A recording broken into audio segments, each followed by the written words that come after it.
On the day of her wedding, Grace's loyal German shepherd Hugo blocked her path as she tried to walk down the aisle. The guests fell silent. For over a decade, Hugo had been her unwavering companion. At first, she thought he was just anxious. But what she soon discovered would redefine her understanding of love. Grace halted, her dress flowing around her as Hugo leaned against her legs. He didn't bark or growl, just stared at her with such intensity that it sent a shiver down her spine. "Hugo, come on, buddy," she whispered, trying to move him. But he wouldn't budge. Murmurs grew among the guests. Her father reached for the leash. "Grace, we need to keep going," he urged. Hugo let out a low growl, making even her father hesitate. Grace's heart clenched. Hugo never growled. She knelt, her dress pooling around her, and cupped his face. "What's wrong, boy?" she murmured, stroking his graying muzzle. Then she noticed it, the labored breathing, the trembling legs. Her breath caught. Something was terribly wrong. "Grace," her mother called, impatience lacing her voice. "We're running out of time. What's going on?" But Grace focused only on Hugo, the one who had stood by her through every joy and heartbreak. She leaned in, pressing her forehead gently to his. "I'm here, Hugo," she whispered. "I'm not leaving you." As she helped him sit, his body sagged against hers. The guests whispered in confusion, but Grace heard nothing beyond the silent plea in Hugo's amber eyes, as if he were trying to say something words could never convey. "Hugo," she whispered again, her voice breaking. Her fiancé, Lucas Bennett, stepped forward, concern etched across his face. "Grace, is everything okay?" he asked gently. She looked up at him, then back at Hugo, the unease tightening in her chest. Her father crouched beside her. "Grace, we can't wait much longer. The ceremony needs to start." But she barely registered his words, lost in memories. Hugo, as a scruffy puppy trembling in a thunderstorm, standing guard through her worst heartaches, racing through the park the day she met Lucas. He had always been her anchor, and now something was terribly wrong. Without hesitation, she made a decision. "We're going to the vet," she said firmly. Her mother gasped. "The wedding can wait," she added, gathering her skirts as she stood. She turned to Lucas, her voice soft. "I'm sorry, but I can't leave him like this." Lucas didn't hesitate. "You don't need to apologize. Hugo comes first." The stunned guests watched as Grace, still in her wedding dress, led Hugo to her car. Lucas followed, already calling the emergency vet, while her father explained to the minister. As they pulled away, Grace focused only on the dog who had devoted 13 years to loving her. Hugo pressed against her, his breath shallow but steady, placing his full trust in her. The car sped toward the clinic. In the back seat, Grace cradled Hugo's head in her lap, her wedding dress pooling around them, lace wrinkled and smudged. His breathing was labored, each shallow rise and fall of his chest like a countdown. Lucas kept glancing in the rearview mirror, his jaw tight. "We're almost there," he reassured her, though the grip on the wheel said otherwise. Grace brushed away a tear, stroking Hugo's graying muzzle. "I should have noticed," she murmured. "He's been acting differently all week. I thought it was just the wedding chaos." Lucas's voice was steady yet gentle. "You couldn't have known. What matters is that you're here now." As the clinic came into view, its parking lot glowing under warm lights, Dr. Peterson, Hugo's longtime vet, was already waiting. As they arrived, he stepped forward to help them inside. Grace carried Hugo, her wedding dress trailing behind. Her forgotten. The clinic smelled of antiseptic and pine, a strangely comforting mix. Dr. Peterson guided Hugo onto the exam table, working with quiet focus as Grace kept a hand on her dog. Lucas wrapped an arm around her. Minutes stretched, endlessly. Finally, the vet looked up, his expression full of sympathy. Before continuing the story, please take a moment to like this video and subscribe to the channel. It means a lot to us. Thank you. "Hugo is in advanced heart failure," Dr. Peterson said softly, his voice carrying the weight of the diagnosis. The stress of the day has worsened his symptoms. Medication can keep him comfortable, but we're looking at months, not years. The room seemed to shrink around her, the walls closing in as the reality set in. Grace gripped Lucas's hand, her knuckles turning white. "Is he in pain?" she whispered, barely finding her voice. Dr. Peterson shook his head gently. "No," he assured her, "but stopping you from walking down the aisle." That was his way of asking for help. Tears welled in Grace's eyes, spilling down her cheeks as she leaned in, pressing her forehead to Hugo's.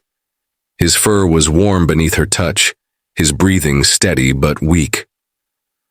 "I'm so sorry, buddy," she murmured, voice breaking. "I'm so sorry." Lucas cleared his throat, steady as always, his presence grounding her. "What's the next step, Doc?" he asked, firm but calm. "How do we make sure he stays comfortable?" Dr. Peterson began outlining a treatment plan, speaking in measured tones, but Grace barely heard him. Her mind swirled in a storm of emotions. The wedding, the guests, her parents, it all felt distant, as though happening to someone else. She turned to Lucas, her voice surprisingly steady despite the chaos in her heart. "I need to stay with him," she said, her decision made in an instant. Lucas didn't hesitate, not for a second. He simply nodded. "Then we stay," he said, his grip tightening around hers in silent support. Before she could speak again, the clinic door swung open with a quiet creak. Grace's father's voice filled the small space as he stepped inside, followed closely by her mother, the minister, and Sophie, her maid of honor. "We thought you might need some support," her father said, his usually strong demeanor softening as his gaze fell on Hugo. Her mother, always composed, was already dabbing at her eyes with a tissue, unable to hold back her emotions. Sophie lifted her phone, her expression determined yet gentle. "The guests understand," she said, "but maybe we don't have to cancel the wedding." Grace blinked, her breath catching. "What do you mean?" she asked hesitantly. The minister offered a kind smile. "If you're willing," he said, "we can hold the ceremony here with Hugo by your side."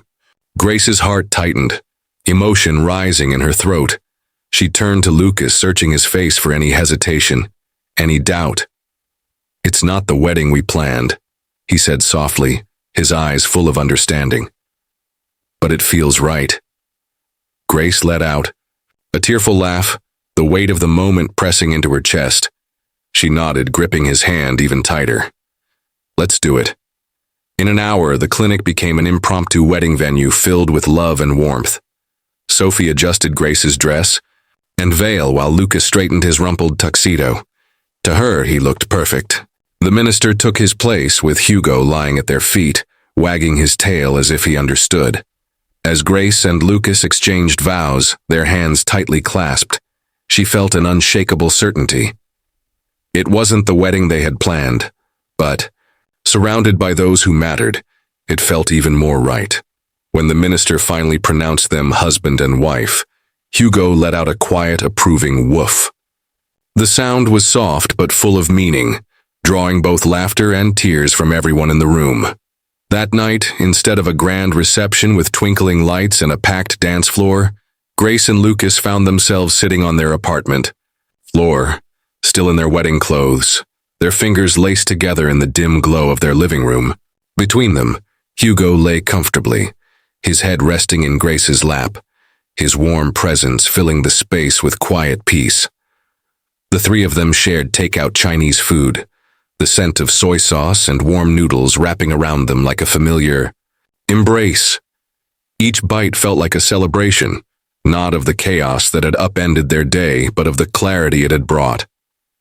Lucas turned to Grace, his gaze filled with admiration, love etched into every line of his face. "This wasn't the perfect wedding," he said softly, his voice carrying both amusement and deep emotion. "But it was perfect for us." Grace smiled, running her fingers gently through Hugo's fur, her heart full. "Because of him," she whispered.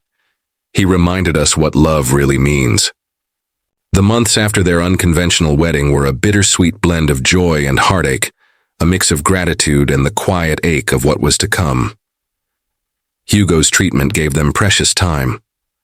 On good days, he was his old self, trotting behind, Grace wagging his tail for Lucas, and enjoying walks in the park where their story began. But the tough days arrived too. Some mornings he struggled to rise. On those days, Grace and Lucas adapted, staying close and cherishing every moment. One winter night, Grace sat with Hugo's head in her lap, his warmth comforting. In the kitchen, Lucas prepared something warm. Grace whispered, "You've been the best boy, Hugo, the very best." A moment later, Lucas stepped into the room, carrying 2 steaming mugs. He took in the scene, his expression softening as he settled beside her. "How's he doing?" he asked, his voice low, careful. Grace exhaled, offering a faint smile. "He's tired," she admitted, stroking Hugo's ears. "But he's here, and that's what matters." Lucas wrapped an arm around her, pressing a kiss to the side of her head. "He's a fighter," he murmured, "just like you." The words settled in her chest, bittersweet and true. As the weeks passed, the good days became fewer, their weight heavier against the growing number of difficult ones. And then, on a soft spring morning, Hugo let them know it was time. The sky was clear, the air warm, as if nature itself had granted them a perfect farewell. They spent the day in the backyard under blooming trees, giving Hugo all the love he had given them. They fed him his favorite treats, whispered endless thank yous and I love yous, and held him close, their hands on his fur, their voices the last thing he heard as he peacefully drifted into his final sleep. That evening, the house felt unbearably quiet. Grace sat at the kitchen table staring at his empty bed, the absence of him a hollow ache in her chest. Lucas, steady as ever, placed a gentle hand on her shoulder. "You gave him a life full of love, Grace," he said softly. "He always knew how much he meant to you." She nodded, tears slipping silently down her cheeks. "He taught me so much," she whispered, her voice thick with emotion. "About loyalty, about love, I miss him so much." Lucas squeezed her hand, offering quiet understanding. No empty reassurances. In the weeks that followed, they honored Hugo's memory not just in words, but in the way they carried his love forward. They reminisced, laughed at his antics, kept his collar on the shelf by the door. His presence lingered in the spaces he had filled, in the habits they had formed around him, in the quiet love he had left behind. One afternoon, as Grace sorted through old photos, she paused at one from their wedding at the clinic. It captured a moment that now felt even more profound. She and Lucas exchanging vows, not looking at each other but at Hugo, who lay at their feet, watching them with quiet devotion. "Do you think he knew?" she asked softly, running her fingers over the image. Lucas looked at the picture, then at her, and nodded. "He knew exactly what he was doing," he said. "He reminded us what mattered most."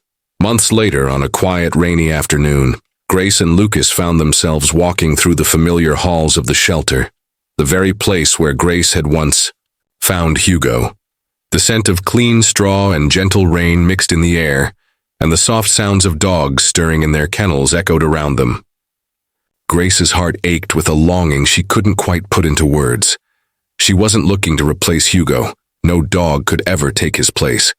But the absence of his presence left a space in her heart that felt ready to be filled with love. Again, as they passed kennel after kennel, the hopeful eyes of countless dogs met theirs, each one searching for a home, a family, a second chance. And then at the very end of the row, she saw him, a senior golden retriever curled on a well-worn blanket, his golden fur peppered with silver around his muzzle. His deep brown eyes were calm and knowing. He lifted his head slightly, resting, his paws gently on the floor as if waiting, as if he had always known this moment would come. Their eyes met, and in that instant Grace felt it, that same indescribable connection she had once felt all those years ago with Hugo. A silent understanding. A quiet recognition that went beyond words. "This is him," she whispered, her voice trembling with emotion, her eyes welling with tears. "He's the one." Lucas knelt beside her, reaching out carefully. The dog, his name was Lucky, according to the tag on his kennel, let out a slow, contented sigh as Lucas scratched gently behind his ears. His tail gave a small, lazy wag, and in that moment there was no doubt. Lucas smiled, nodding. "Welcome to the family, buddy." That night, as rain softly tapped against the window, Lucky curled up in Hugo's old bed, sighing as if settling into something familiar, something safe. It was as though he understood the significance of the space he now occupied. Grace sat beside him, stroking his fur, her heart expanding in a way she hadn't thought possible. "We're going to give you the best life, Lucky," she promised, her voice full of quiet conviction. Because love like Hugo's wasn't meant to be kept, it was meant to be shared. Through Lucky, they found healing, laughter, purpose, and the simple joy of coming home to a wagging tail and unconditional love. Every year on their anniversary, Grace and Lucas returned to the shelter, not just to remember, but to give back. They brought donations, spent time with the older dogs often overlooked, and reminded themselves of the love that had changed their lives. It was their way of honoring Hugo's legacy. Hugo had taught them something invaluable. Love isn't measured by time, but by how deeply you live it. And as Lucky slept peacefully beside them, breathing steady and warm, they knew Hugo's greatest gift had been this, teaching them that the heart always has room to love again.